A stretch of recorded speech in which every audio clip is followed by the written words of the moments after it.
Kaixo guztioi. Aquí os presentamos un reto para toda la semana. Nuestra compañera María realizará hoy 10 sentadillas. Mañana tendrá que añadir 5 o 10 sentadillas más. Tenéis que elegir dependiendo de vuestro nivel o capacidad que tengáis.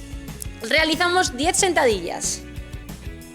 1 y bajo 2, 3, 4. Recuerda, culete bien atrás, talón, peso en los talones. Las rodillas, que no me pasen los deditos de los pies. Alarga bien tu columna. Me quedan 2, 9 y última, 10. Muy bien. Y ahora, chicos, es vuestro turno. Realizamos al día 5 o 10 sentadillas más.